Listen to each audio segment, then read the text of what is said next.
Sadgurunath Maharaj Ki Jai, and welcome to Jagadambe Reads the Holy Books of India. Mahabharata497.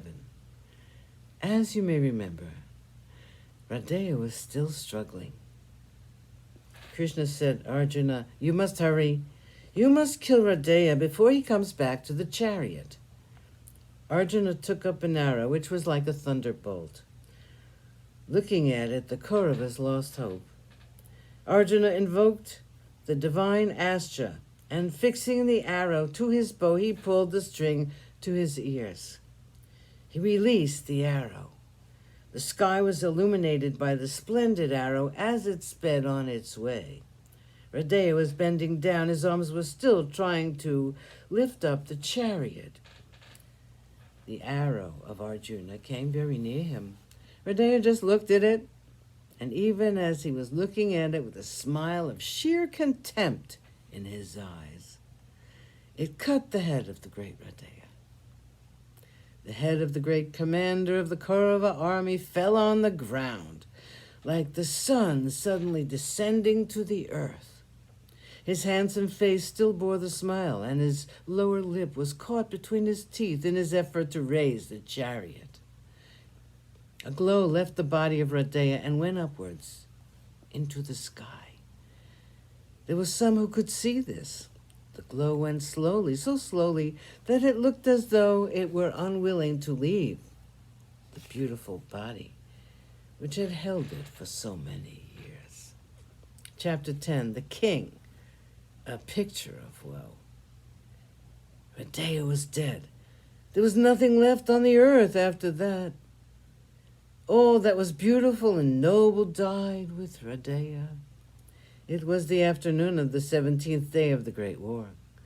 But looking at the fallen form of Radheya, everyone was sure that the sun had left the sky and descended to the earth to make it beautiful. The field looked beautiful because of the noble head of Radheya, which was lying on the ground like a broken lotus blossom. There was a sudden darkness in the sky for a few moments. The sun, sunk in sorrow, stopped glowing in the sky for a few moments. He came out again, but his rays were weak as at the end of the day. Radheya was glowing like molten gold. His broad chest, which had been hurt by the arrows of Arjuna, looked wonderful to those who stood and looked at him. His lotus eyes were closed. His body was covered with the dust of the battlefield. The sun looked on him, and he was stricken with despair. Slowly and very unwillingly, he illuminated the battlefield. It was midday, but the sun's rays were as soft as moonbeams.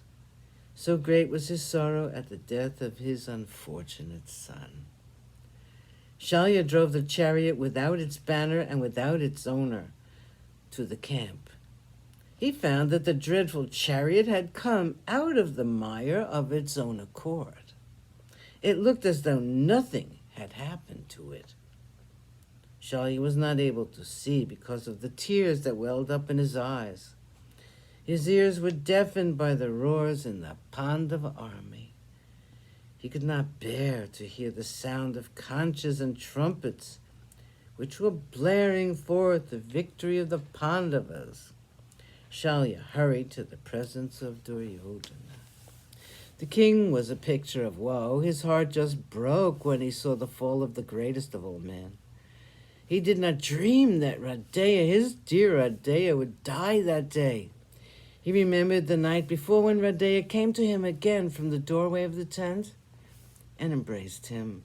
He wept hot tears that scorched him like drops of liquid fire. Radheya was dead, and he was alive.